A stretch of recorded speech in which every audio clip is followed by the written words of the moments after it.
Iran की पासदाराने इनकलाब के दो अहम कमांडरों ने ऐलान किया है कि वो अमेरिका के ठिकानों के ऊपर कहर बरसा देंगे।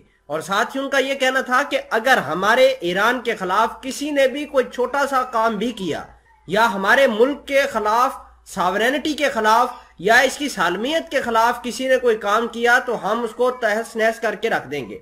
ईरान के पासदाराने इनकलाब के सीनियर कमांडर जनरल, जिनका नाम गुलाम अली राशिद है, जो कि खातमुल अंबिया सेंट्रल हेडक्वार्टर के चीफ भी हैं ईरानी पासदाराने इनकलाब के, उन्होंने अपने एक बयान के अंदर ये कह दिया है साफ साफ अल्फाज में कि अगर अमेरिका ने छोटी सी भी ईरान के खिलाफ इसराइल को सपोर्ट की तो हम खित्ते के अंदर अमेरिका के फौजी ठिकानों का निस्तो नाबूद कर देंगे। और आपको ये बता दें कि ये चीजें ऐसी तरीके से निकलकर सामने आ रही हैं कि कोई बंदा भी ईरान को टैकल करने के लिए अकेले राजी नहीं है।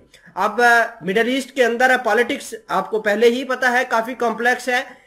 इसराइल अरब ममालिक के कंधों पे रख के ईरान के खिलाफ हर्जा सराई कर रहा है और अरब मुल्कों के कंधे इस्तेमाल हो रहे हैं। अमेरिका भले ही मिडल ईस्ट के अंदर काफी फटकारा गया है, काफी उसको फटकार लगी है, लेकिन फिर भी वो बाज नहीं आ रहा। मिडल ईस्ट के अंदर सऊदी अरेबिया, मुत्तहदा अरब अमारात, इराक, जॉर्डन, कतर जैसे मुल्कों को वो बहुत सारे किस्म के लालच दे रहा है कि हम आपको ये करेंगे, आपके लिए फाइटर जेट तैयार करेंगे, नए आपको F-35 जहाज दे देंगे, आप सिर्फ करें ये कि इसराइल की सपोर्ट करें और इसराइल अमेरिका की सपोर्ट से ईरान को तहस नहस करे।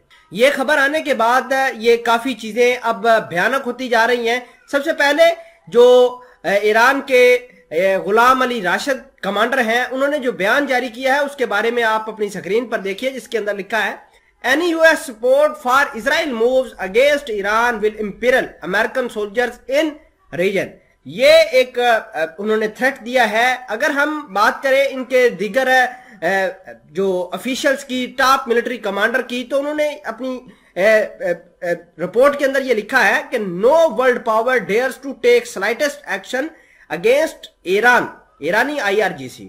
तो बात यह है कि ईरान ने एक हाल फिलहाल के अंदर मिलिट्री ड्रिल कंक्लूड की है, जिसके अंदर उसने अपने खतरनाक हथियारों का कामयाब तजर्बा किया है। ये वो हथियार हैं जो अमेरिका को खित्ते के अंदर दहलाने के लिए काफी हैं। ना सिर्फ अमेरिका बल्कि इसराइल को दहलाने के लिए काफी है। लेकिन ईरान को बहुत सारी चीजों के अंदर इंप्रूवमेंट्स लाने की जरूरत है।